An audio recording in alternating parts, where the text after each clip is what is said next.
So Van Jones supports Trump outreach to people of color. Hi, welcome to JOA. If you're new to my channel, please click subscribe and click the bell button so you'll be the first to know when I upload. So Van Jones is a CNN commentator, and he also is like a lawyer. And if I'm not mistaken, Kim Kardashian is like signed under his law facility. I'm just going to call it like that.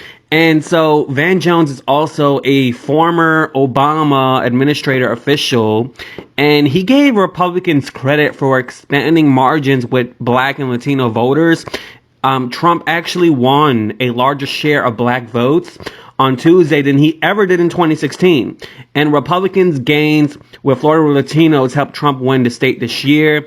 And non-white share of Trump voters were higher than any GOP candidate since 1960. And I don't know why people are so surprised about this whole commentary with Van Jones, because he basically says, I don't care who you are.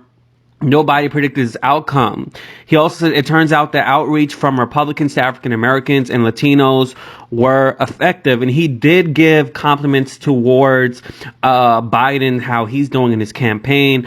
But he also said it turns out that wasn't true. You know, he gave Biden credit for his outreach efforts, but said that people vote for all kinds of different reasons. So both parties go back to the drawing board. And I really don't understand why people are so surprised that Florida is voting red. You know, as a Floridian myself, I remember when Al Gore went against Bush, the son, and Bush won. And it was just like this all like just everybody's conspiracy. And, you know, people were saying, well, you know, Bush cheated and so on and so forth. But according to surveys conducted by Edison Research, Trump has boosted his share of the Black vote to 12% nationwide, a 4-point jump from his support in 2016.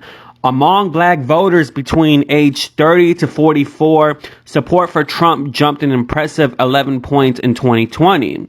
So Trump's support also rose 4 points among Latino voters this year, with 32% telling exit pollsters they backed Trump in 2020. So in a national spectrum, preliminary numbers indicated that 26% of Trump's voting share came from non-white voters, the highest percentage for a GOP presidential candidate since 1960.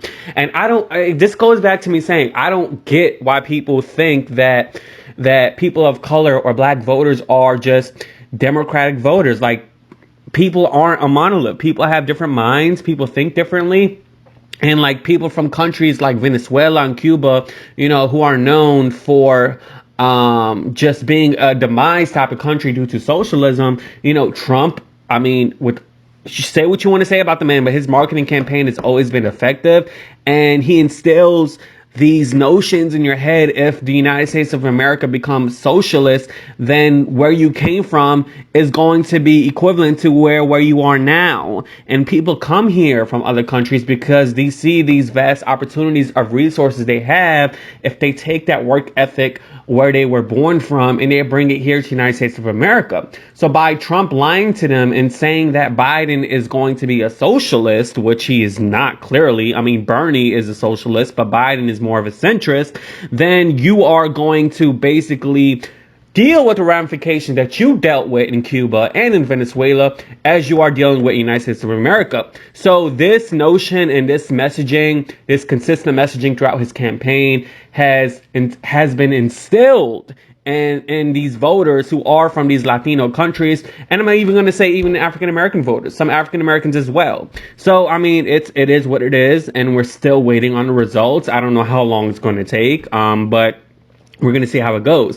Anyways, let me know what you think in the comments below. I'd really appreciate it if you subscribe and you click the bell button so you'll be the first to know when I upload. Deuces. Yay.